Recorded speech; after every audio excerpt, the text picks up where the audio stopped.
March 1945.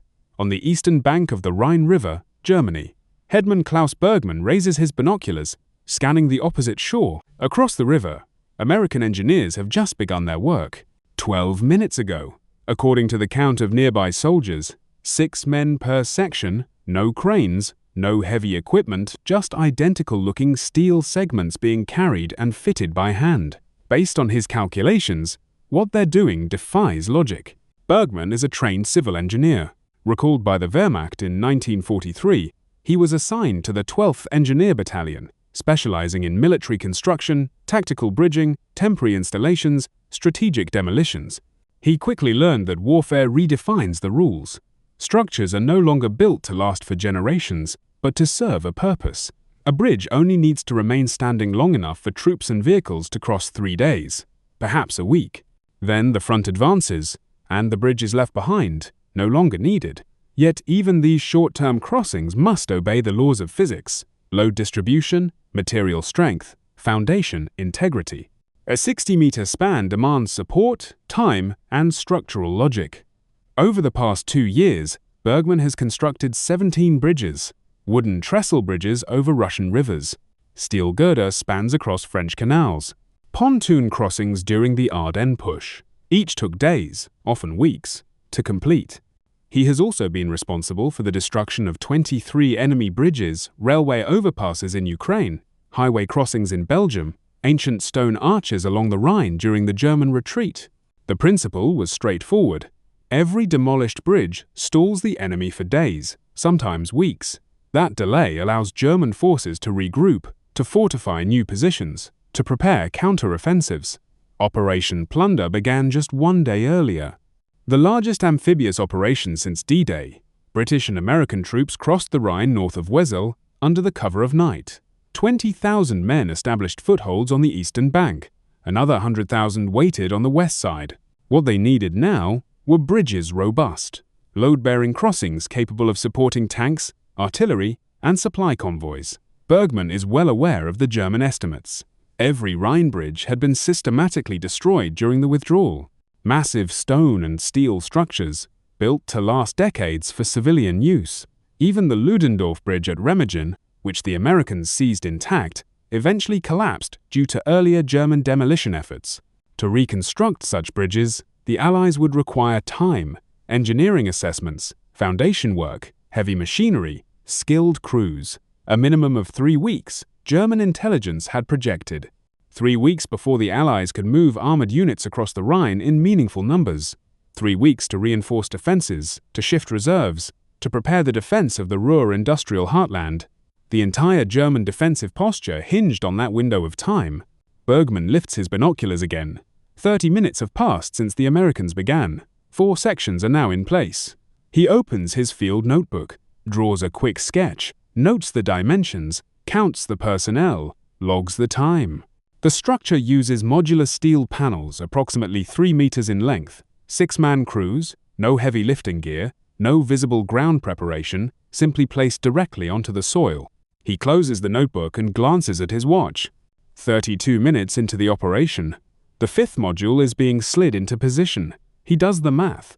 At this rate, the bridge will be finished in less than 6 hours. It makes no sense.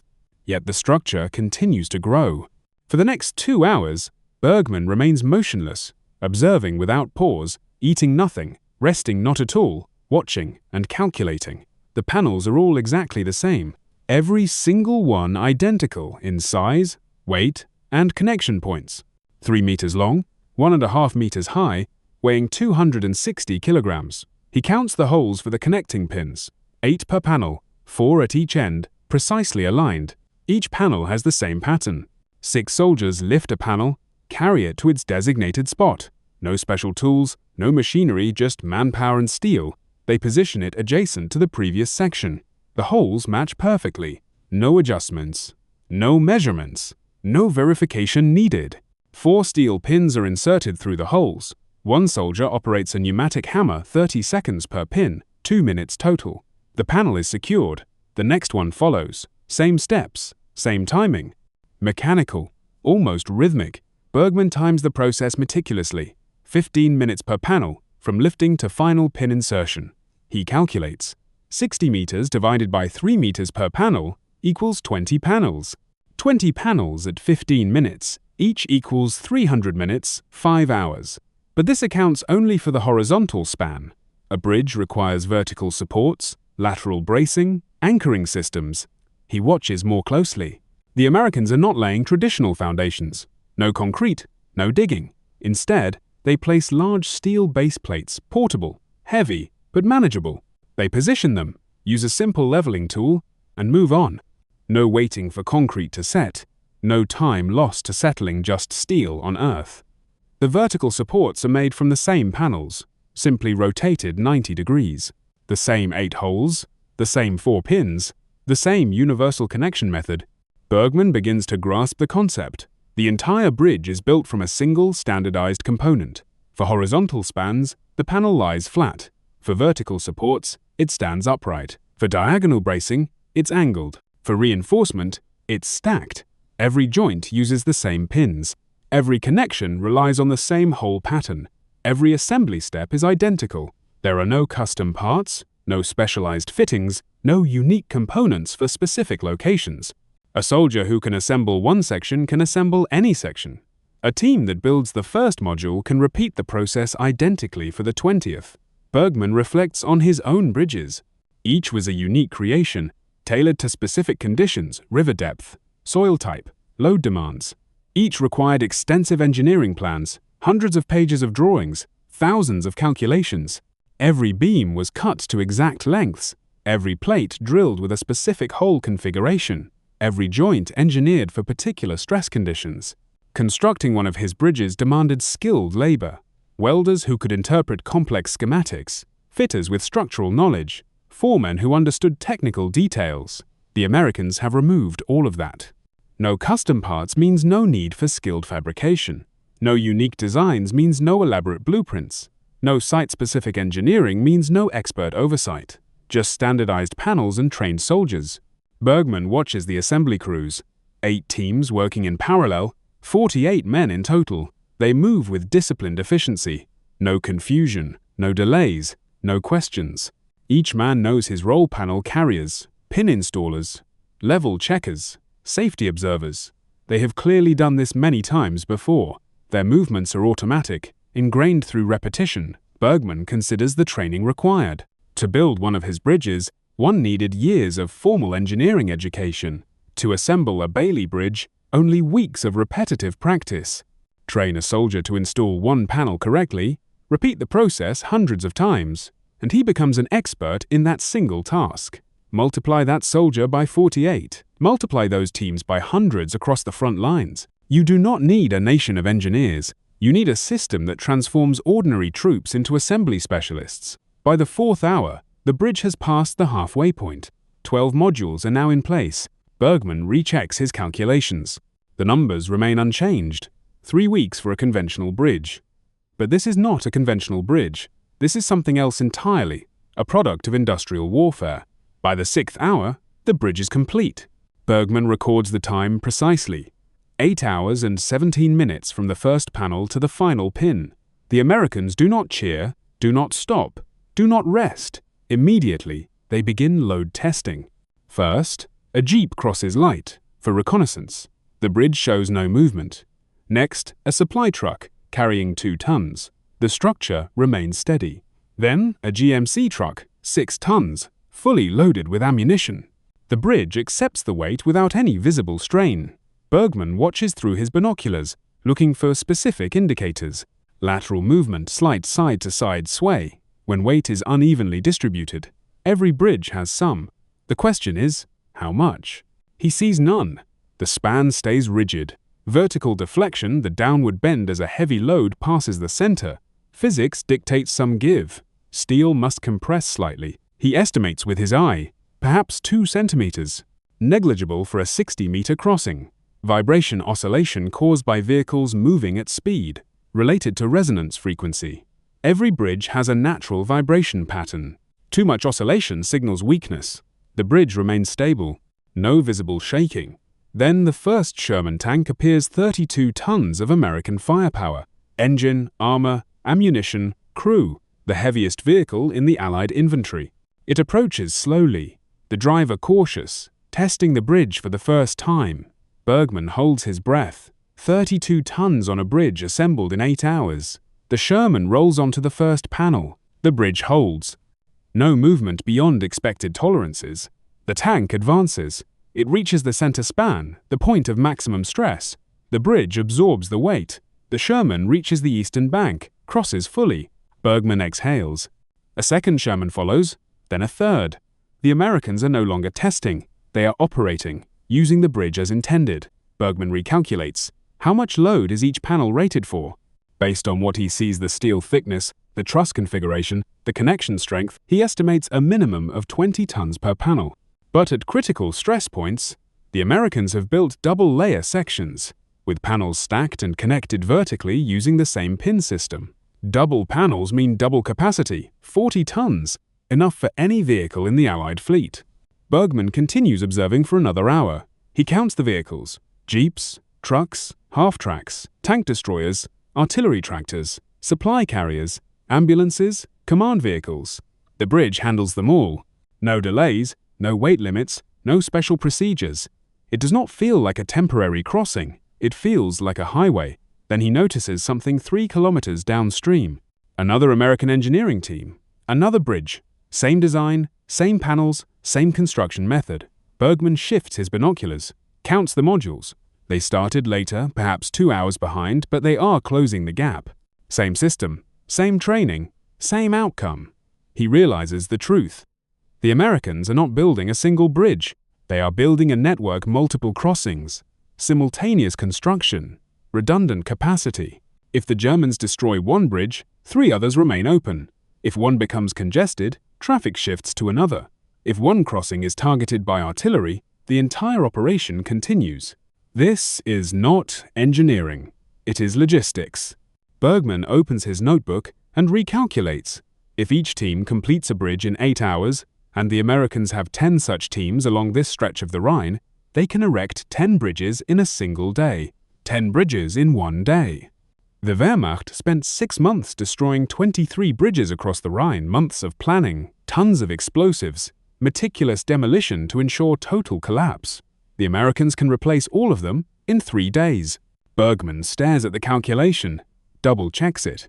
The math is correct. 3 days to rebuild what took 6 months to destroy. He thinks about German defensive planning. Every demolished bridge was counted as a success. Every fallen span meant weeks of delay for the Allied advance. Time for the Wehrmacht to regroup. Time to establish new defensive lines. Time to bring in reserves. The entire strategy was built on the assumption that it would take at least 3 weeks to restore crossing capacity. That was the estimate from German intelligence. 3 weeks minimum. Bergman looks back at the American bridges. 2 finished. A third under construction. All within sight. Not 3 weeks. 3 days. The defensive strategy is now obsolete. At 2,200 hours, Bergman returns to command headquarters. The colonel is waiting in the operations room. Maps cover the walls. Red markers show destroyed bridges. Blue ones indicate German positions. Report, Herr Hauptmann. Bergman delivers his findings. The Americans have completed 2 60-meter bridges in a single day, each taking 8 hours. Load capacity, 40 tons. System, modular, prefabricated, standardized. The colonel notes this on his map. Can we destroy them? Yes, Herr Oberst, but they will rebuild them in 8 hours. Silence. The colonel stops writing. 8 hours? 8 hours, Herr Oberst. I observed the entire process. Standardized panels, trained teams. No need for specialized engineering.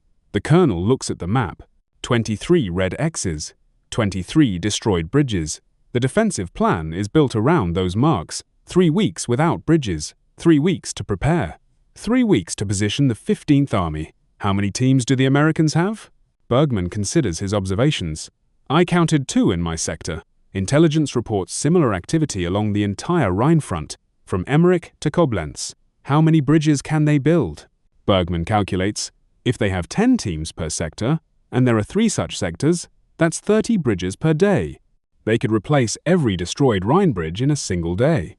The colonel sits down heavily. studies his plans, troop movements scheduled over 3 weeks, artillery emplacements, supply routes, reinforcement timetables, everything based on 3 weeks of preparation. The entire defensive plan is now obsolete. Yes, Herr Oberst. The colonel stares at the map, silent for a full minute. Bergman thinks of the Bailey Bridge. It is not merely a structure, it is a system.